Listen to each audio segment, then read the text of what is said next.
네, 오밤중의 뉴스 함께하고 계십니다. 첫 번째 주제 시작합니다. 첫 번째 주제는 한덕수 얘기입니다. 한덕수가 다시금 반란군에 가담했습니다. 6개 법안에 대해서, 민생 6개 법안에 대해서 거부권을 행사하더니 특검 임명과 특검법 수용도 거부했습니다. 보기에 따라서 조만간 특검법을 거부할 가능성이 높아졌습니다. 아니, 거부하겠다는 입장을 분명히 했죠. 명백히 윤석열 쪽에 갖다 붙은 겁니다. 반란군이 된 거죠.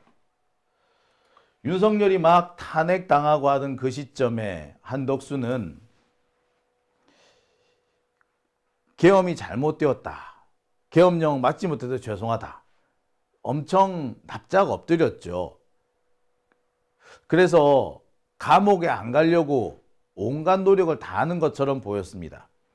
바로 그 점 때문에 탄핵을 당해야 할, 윤석열과 함께 탄핵을 당해야 될 한덕수에게 다시금 기회가 주어졌습니다. 그런데 한덕수는 그 기회를 얻자마자 민주진보 진영의 뒤통수를 때리는 걸로 기회를 썼습니다. 말 그대로 적반하장이고요. 배은망덕, 이렇게 표현할 수밖에 없을 것 같습니다. 반란군에 다시 가담한 한덕수, 도대체 이유가 뭘까요? 지가 보기에는 윤석열이 침몰하는 배로 안 보이는 건가요? 지금 상태에서 윤석열이 침몰하는 배가 아니다라고 생각할 수 있는 이유는 도대체 뭘까요? 국힘당이 그렇게 윤석열을 쉴드 쳐주면 위기를 벗어날 수 있다고 보는 건가요?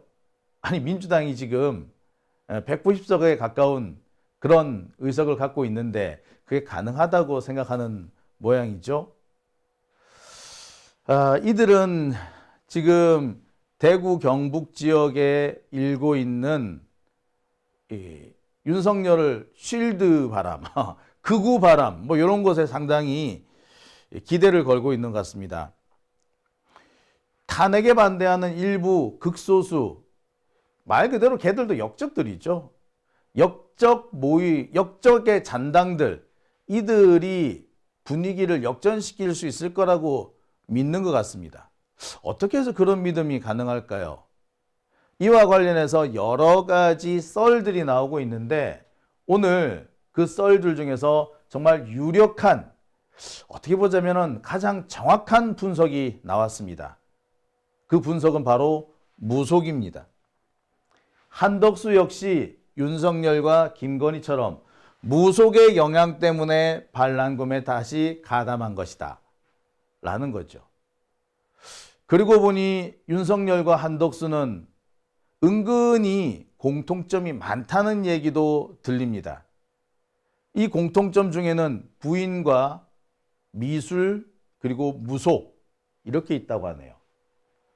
지금까지 잘 알려지지 않았지만 따지고 보니 한덕수하고 윤석열하고 코드가 맞는 이유, 한덕수가 평소 대단히 흐물흐물하고 유약한 이미지였는데 윤석열 정권에 들어가서 갑자기 드세지고 강경한, 그리고 싸움 딱으로 바뀌는 모습을 보면서 쟤 도대체 뭐야? 쟤 왜 저래? 라고 의문을 품었던 그 이유가 어느 정도 나오는 것 같습니다. 첫 번째 주제, 반란군에 다시 가담한 한덕수, 그 이유는 무속입니다. 자, 한덕수가 반란군으로 이제 커밍아웃 했습니다. 그동안 자신은 반란군이 아닌 것처럼, 계엄과는 거리가 있는 것처럼 얘기해왔던, 가끔은 약간 조심스러워하는 그런 모습이 있었는데 그 모습이 전부 다 연극이었다는 것이 드러났습니다. 처음에 한덕수가 한동훈이랑 그 점진적인 사퇴, 질서 있는 퇴진, 이런 거를 얘기할 때부터 우리는 알아봤어야 했어요. 이 새끼는 싹수가 노랗다. 사람은 고쳐 쓰는 게 아니다. 특히 한덕수 같은 놈은 고쳐 쓸 수가 없는 놈이다. 이 얘기를 우리는 그때 우리 절감을 했었어야 합니다. 한덕수 같은 놈도 인간이라고 인간이라고, 적어도 인간이라면 이렇게 안 하겠지라고 생각한 우리가 너무 나이브한 거죠. 한덕수 같은 놈은 바로 앞에서 웃음을 짓고 뒤에 돌아서 뒤통수를 때리는, 조금 전에 나한테서 엄청난 혜택을 받아가 놓고 돌아서자마자 내 뒤통수를 칠 수 있는 그런 자라는 걸 우리가 깜빡 잊고 있었습니다. 지가 원하는 것만 얻어내면 그 순간 갑자기 돌변해서 내 등을 찌를 수 있는 자라는 거 진작에 알았어야 했는데, 아니 진작에 알고 있었는데 미쳐 이번에 또 그럴까?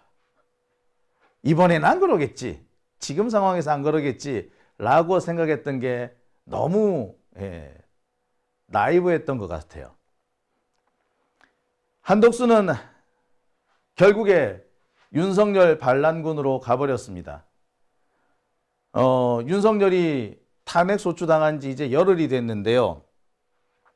그 열흘 동안 우리가 주저한 이유, 주저했기 때문에 멈칫거리는 바람에, 머뭇거리는 바람에 이런 일이 생겼습니다. 한덕수는 지금 완전히 반란군으로 이제 커밍아웃 했습니다.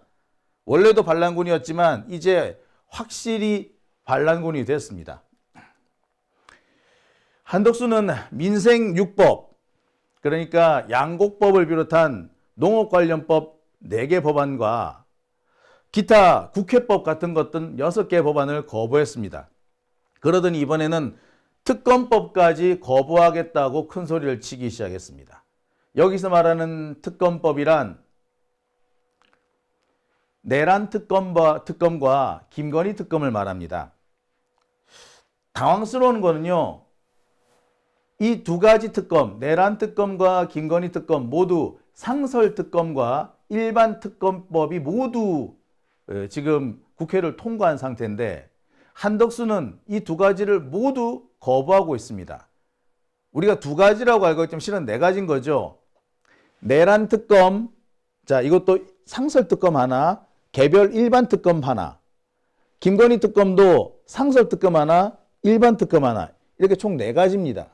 근데 이 4가지를 모두 한덕수가 지금 거부하고 있는 거죠. 이제 대놓고 거부하겠다고 큰 소리를 칩니다. 뭐시라? 여야 합의를 해오라고? 싸가지 없는 새끼 아니야. 지가 뭐라고 그딴 소리를 합니까? 그나마 윤석열이 그럴 수 있었던 거는, 윤석열은 선출이 된 사람이기 때문에 그래. 선출된 사람이잖아. 근데 한덕수는 뭐 선출된 새끼가 아니야. 임명된 새끼야. 그런데 지가 감히 국회 보고 이래라 저래라 한다고? 싸가지 없이? 도라이 새끼 아니에요 이거. 또라이예요 또라이. 개또라이 상또라이입니다. 이 미친 새끼예요. 그런 거야 이거는. 야, 어쩌다가 이런 새끼가 다 굴러왔는지 모르겠습니다. 자, 아무튼 한덕수 지금 반란군으로서 역할을 충실히 수행하고 있는 개새끼가 되었습니다. 아니 지가 뭔데 합의하라 마라. 더군다나 상설특검 같은 경우는 합의고 나발이고 필요도 없어. 그냥 지가 해야 돼. 해야 되는데 안 하고 있죠. 예, 이거는 명백하게 직무유기에 해당합니다. 역시 이 직무유기 역시 뭐에 해당된다고? 네, 탄핵 사유입니다. 특히 내란 특검 같은 경우는 한시가 급한 상황인데 시간을 끌겠다. 이거는 사실상 내란에 대해서 사후적으로 내란을 동조하거나 내란의 성공을 위해서 방조범을 하고 있는 거죠. 내란 세력을 도피 은닉할 수 있도록 돕고 있는 행동입니다. 반란군을 돕고 있는 거죠. 그러지 않고서 어떻게 왜 내란 특검을 빨리 통과시키지 않는단 말입니까? 개새끼인 거죠. 예, 정말 개새끼입니다. 뭐 다른 말을 할 필요도 없는 것 같아요. 지금 한덕수가 어떤 짓을 하고 있느냐? 자, 다시 한번 설명드립니다. 일반 특검 현재 돼 있는 게 내란 특검과 김건희 특검입니다. 일반 특검은 개별 특검법을 통과시켜 가지고 출범하는 특검을 말합니다. 그래서 윤석열 내란 특검과 김건희 도이치모터스 특검을 비롯한 몇 가지 김건희 관련 의혹들을 모두 수사할 수 있는 일반 특검법이 지금 현재 2개가 있어요. 그리고 상설 특검도 있죠. 상설 특검 역시 내란 특검과 김건희 특검이 있습니다. 근데 지금 한덕수는 이 모든 것, 이 4가지를 전부 다 거부하고 있습니다. 내란 특검은 현재 거부권 쓰겠다라고 시사를 하고 있죠. 만약에 한덕수가 거부권을 쓰게 된다면 이거는 국회로 들어와서 재의결해야 되는데 아시다시피 3분의 2 찬성이 필요합니다. 3분의 2 찬성 현재로서는 조금 어렵죠. 사실상 내란 특검이나 김건희 특검을 와해시키겠다는 게 한덕수의 의도입니다. 그렇다면 상설 특검은 상설특검법에 의해서 시작된 것으로서 역시 내란 특검과 김건희 특검이 있습니다. 일반 특검이 진행되는데 시간이 좀 걸릴 것 같으니까 일단 상설특검부터 먼저 출발시켰습니다. 그런데 한덕수 이 상설특검도 현재 임명을 안 하고 있습니다. 이 임명을 안 하게 되면요, 절차가 중단돼 버립니다. 이미 국회를 통과했기 때문에 한덕수는 반드시 임명을 해야 되는데 임명을 안 하고 있는 거죠. 현재 사실상 특검을 중단시키고 있는 게 한덕수입니다. 그러면서 핑계가 여야 합의를 해오란다. 감히 지가 뭐라고 여야 합의야. 개떡 같은 소리인 거죠. 자, 여기서 우리 잠시 좀 상설특검 절차에 대해서 말씀을 드리겠습니다. 일반 특검은 말 그대로 특검법을 따로 만드는 겁니다. 그래서 내란 특검이니 김건희 특검이니 법을 따로 만든 거예요. 상설특검은 특별검사 임명에 관한 법률이라는 특검법이 있습니다. 상설특검법이 있는데 이 상설특검법을 이용해 가지고 특검을 임명한 겁니다. 이게 이미 둘 다 이것 다 국회를 다 통과했어요.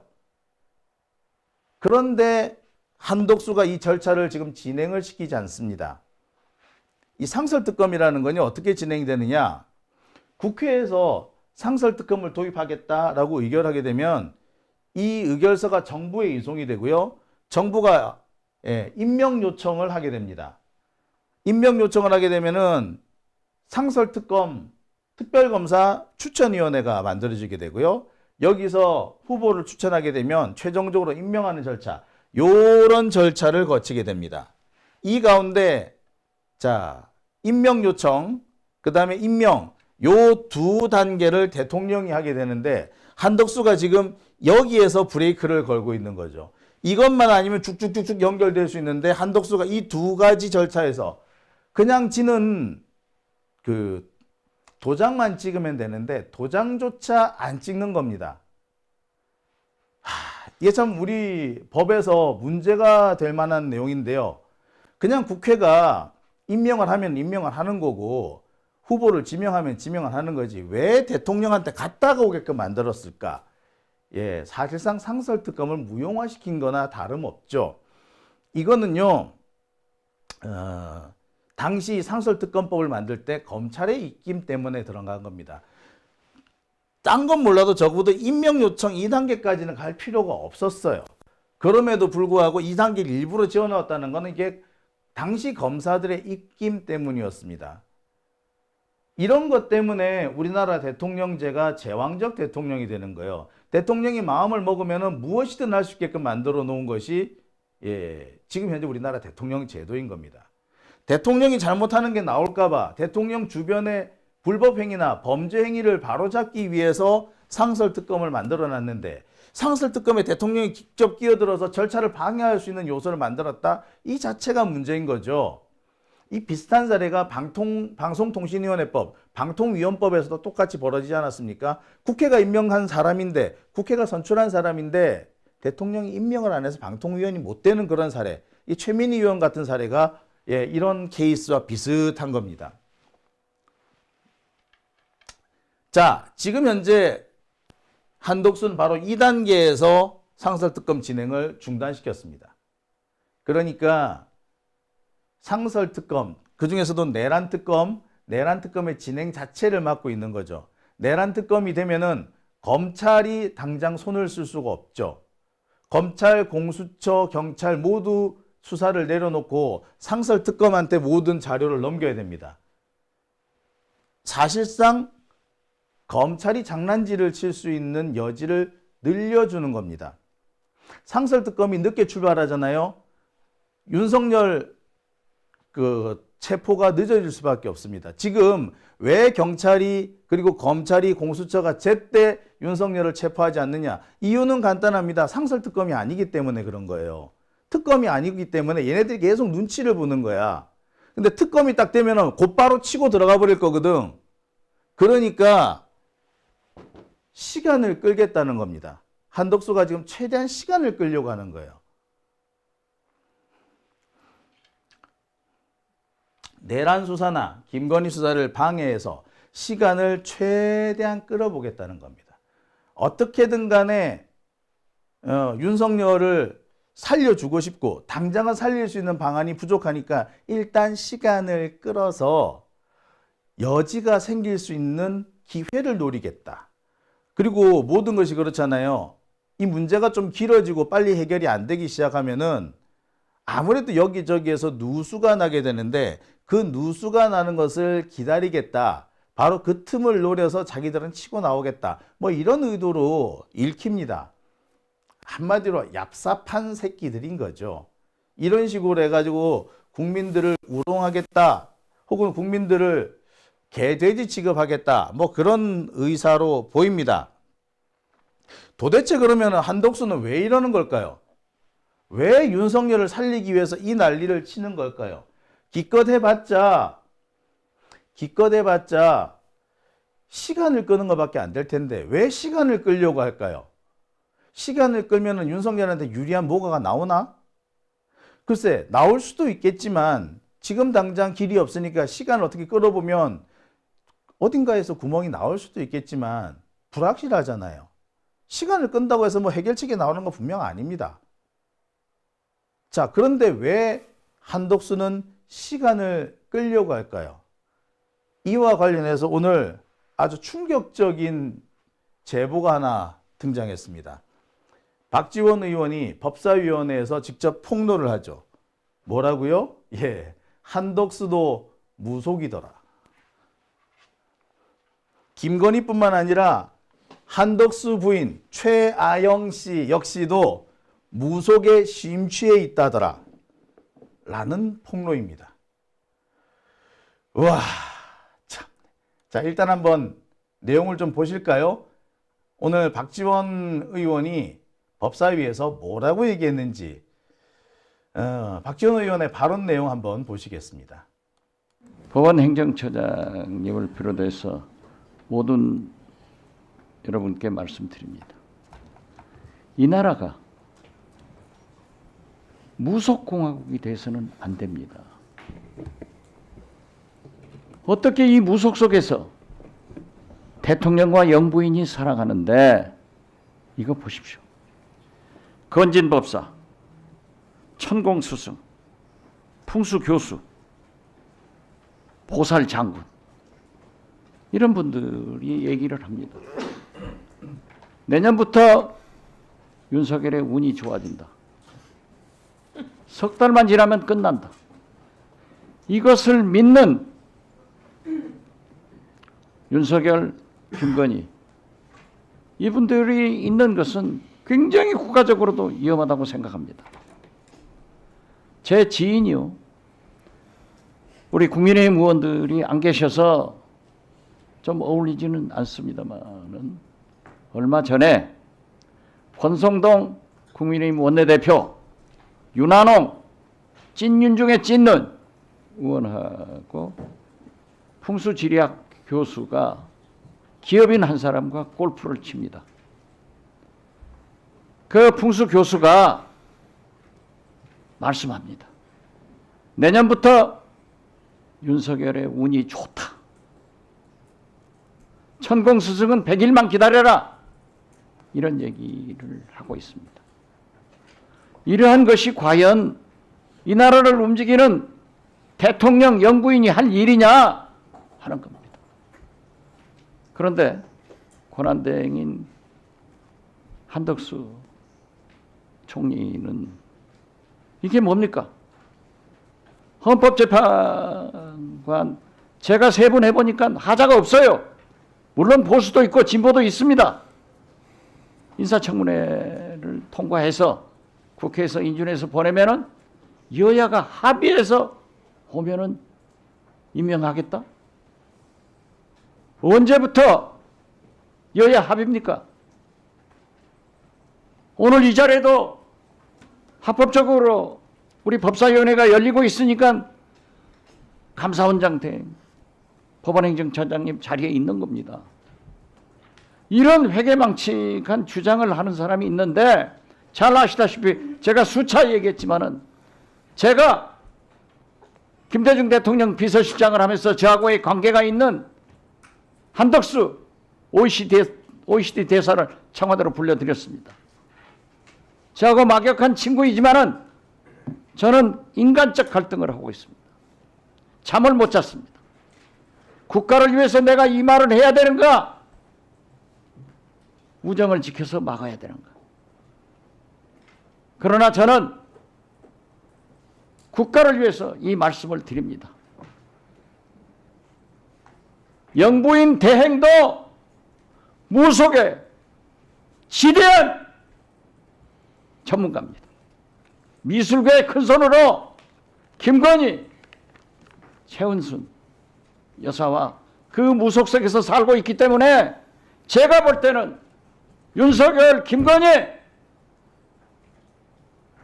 한덕수 총리가 이러한 역술인들의 얘기를 듣고 그런 오만방자한 일을 하고 있다, 이 말씀을 드리면서 사법부, 감사원, 공수처, 법무부, 법제처, 여러분들이 이 나라를 세울 지도자입니까? 그래서 저는 어떠한 경우에도 내란 외환 수교, 우두머리 윤석열을 즉각 체포해야 되고 세계적, 국민적, 시대적 부부인 법제를 완전처럼 만들어서 그거 건재해서 만약에 이루어지도록 해야 된다라고 생각합니다. 이렇게 무속의 세계에 살고 있는 사람들에게 이 나라를 맡기면 안 되기 때문에 우정을 버리고 애국 차원에서 말씀드리는 겁니다. 감사합니다. 네, 박지원 의원이 아주 열변을 토하고 있네요. 자신의 실책을 만회해보고 싶은 것 같으네요. 그러길래 왜 한덕수 같은 애한테 여지를 줍니까? 한덕수 같은 애한테 여지를 주니까 이런 일이 생기는 거예요. 지금 대한민국은요, 옛날에 DJ 있을 때처럼 낭만적인 나라가 아닙니다. 군사 독재하는 그런 새끼들조차 낭만이 있는 그런 사들이 아니에요. 이제는 낭만이고 뭐고 없는 양아치들이 보수를 자처하는 그런 시대가 온 겁니다. 깡패도요, 의리 따지고 이렇게 낭만 따지고 하면은 그 약간 좀 허술한 무대가 있는 그런 깡패가 되죠. 말 그대로 깡패죠. 그런데 요즘 깡패는 의리도 낭만도 없어요. 그냥 뭐만 있다? 이익만 있죠. 이해관계만 있는 게 요즘 깡패입니다. 그런데 그런 것과 똑같은 것이 지금의 정치권이에요. 옛날처럼 군사 독재하는 애들도 밤에는 야당 찾아와가지고 야, 낮에는 좀 미안했어. 야, 지난번엔 내가 좀 미안했다. 이렇게 하던 때가 아니에요.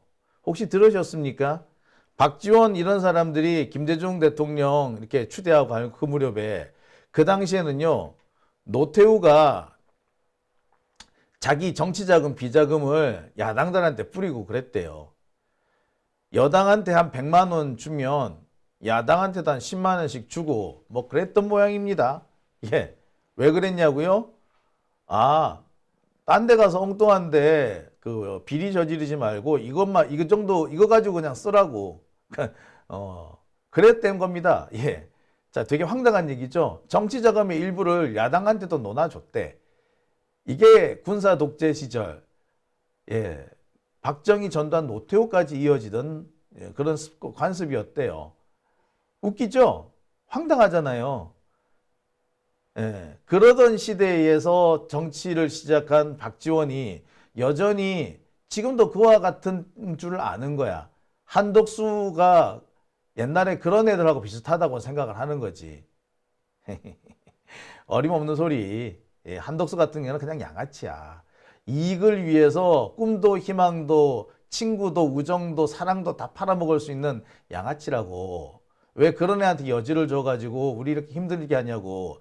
얘 뒤늦게 만회할 거라고 설쳐봤자 예, 말짱 도루묵이죠. 이제 와가지고 뭐 하겠다는 거야. 하지만 중요한 얘기를 한 것만은 분명해 보입니다. 그죠? 자, 박지원 의원이 한 얘기들 중에서 가장 핵심되는 엑기스만 뽑아서 다시 한번 보여드리겠습니다. 보시죠. 김대중 대통령 비서실장을 하면서 저하고의 관계가 있는 한덕수 OECD 대사를 청와대로 불러드렸습니다. 저하고 막역한 친구이지만은 저는 인간적 갈등을 하고 있습니다. 잠을 못 잤습니다. 국가를 위해서 내가 이 말을 해야 되는가? 우정을 지켜서 막아야 되는가? 그러나 저는 국가를 위해서 이 말씀을 드립니다. 영부인 대행도 무속의 지대한 전문가입니다.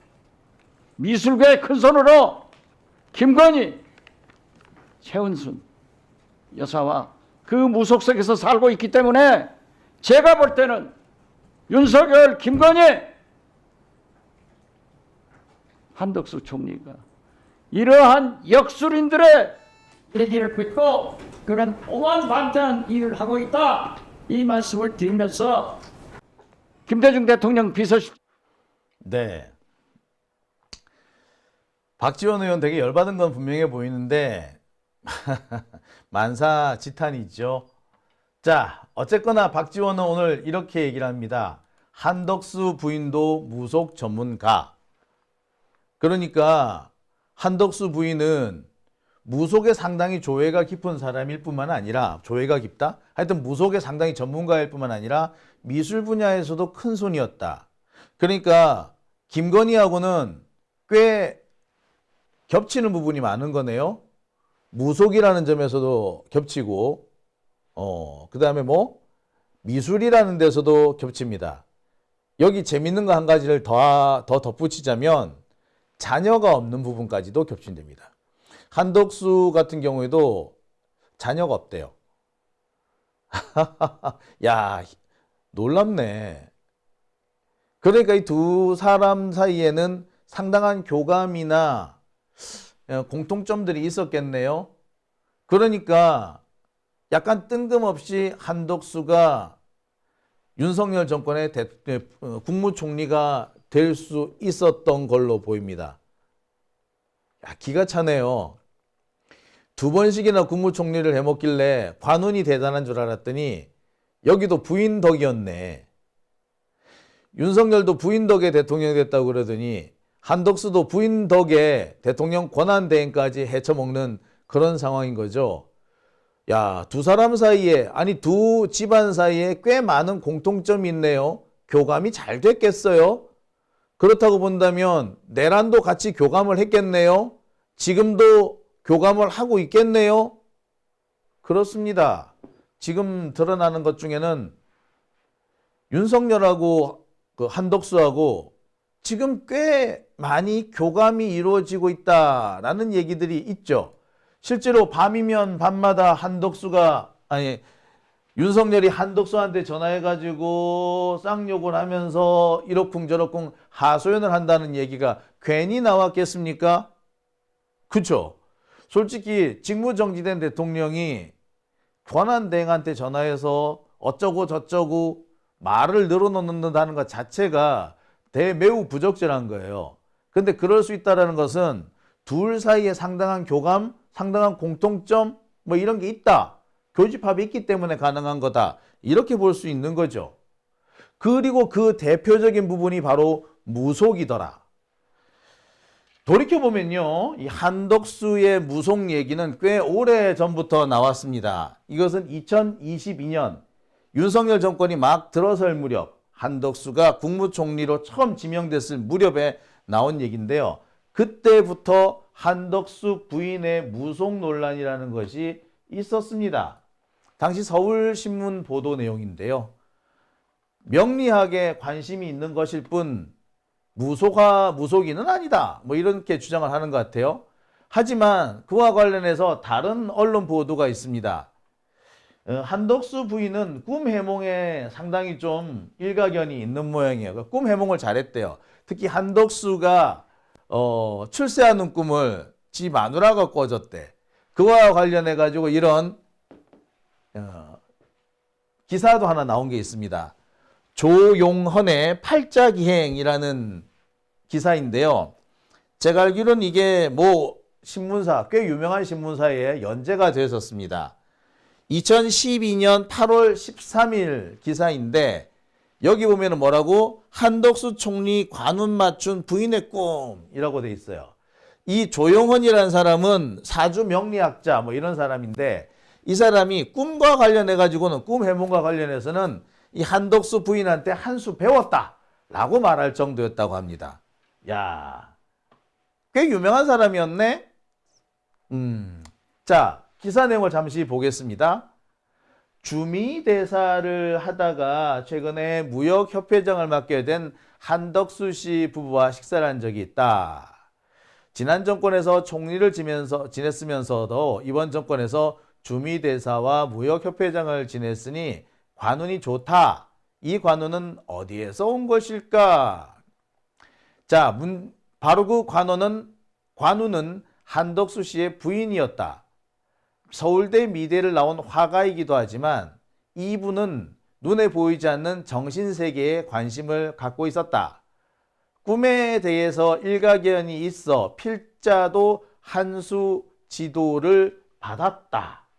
야, 정신세계, 즉 사주명리학 이쪽에 상당히 관심 있고 꿈 해몽과 관련해 가지고 상당히 영험함을 드러냈다. 이분도 살짝 무당이다, 그죠? 어떤 분은 그렇게 얘기를 합니다. 부인 덕에 관운이 튀었다, 뭐 이런 얘기까지도 한대요. 결국 한덕수도 부인 덕에까지 온 모양이다, 그죠?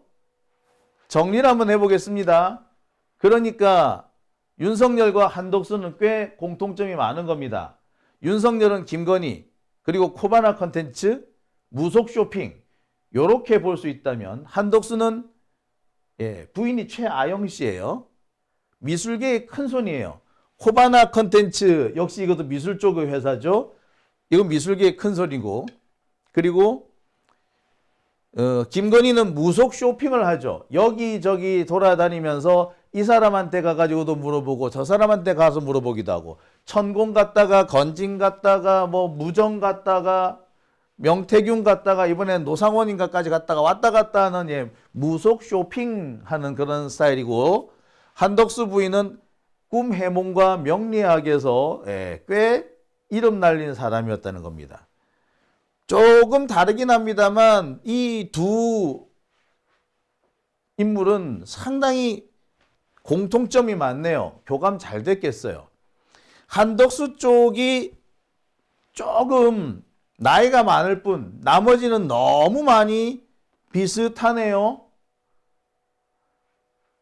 그러니까 윤석열의 사고방식은 한덕수의 사고방식과 꽤 일치한다고 봐도 과언 아닐 겁니다.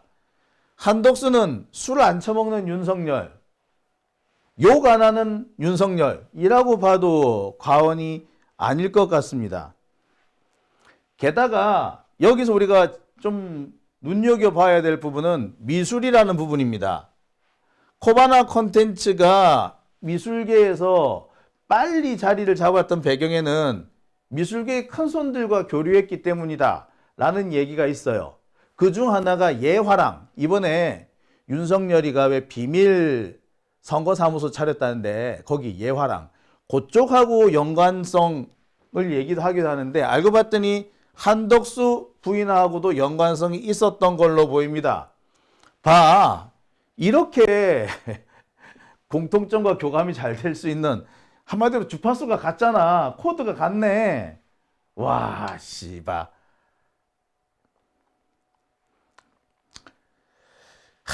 여기서 한 가지 우리 또 짚고 넘어갈 부분이 있습니다.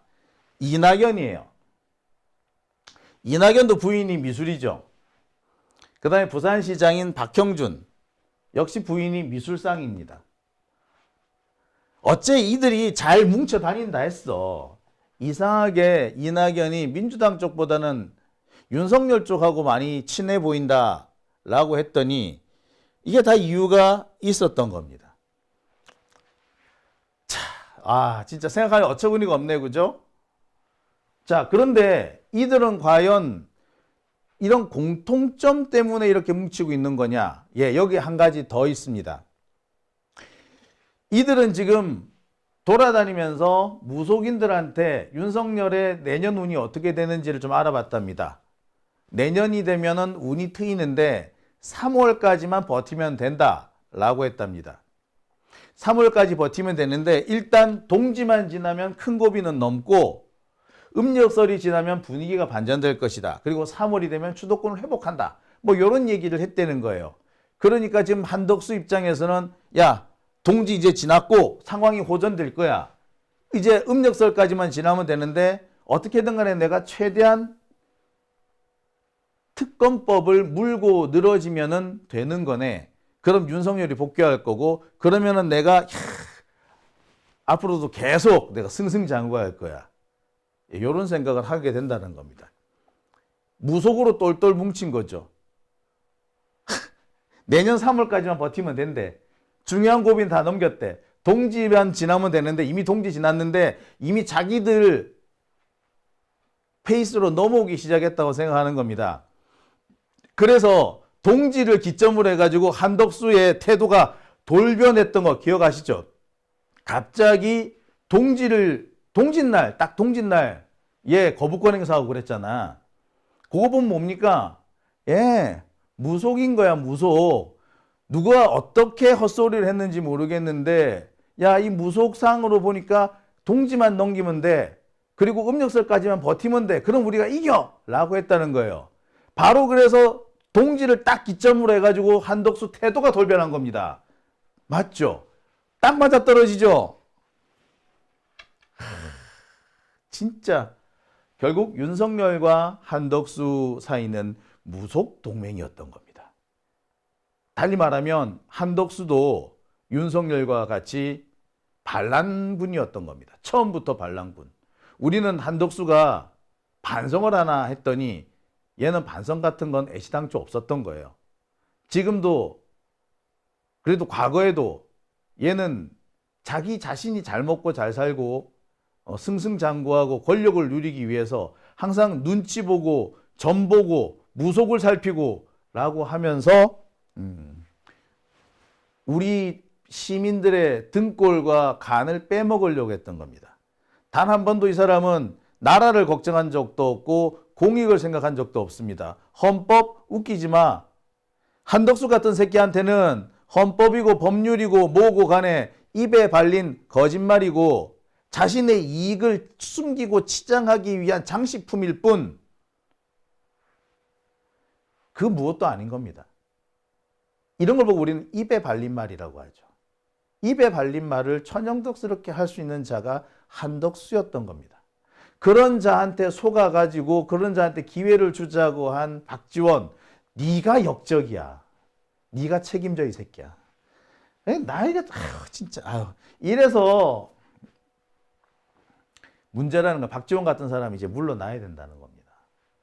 참 답답시럽고. 자, 여기서 우리가 내릴 수 있는 답은 딱 하나입니다.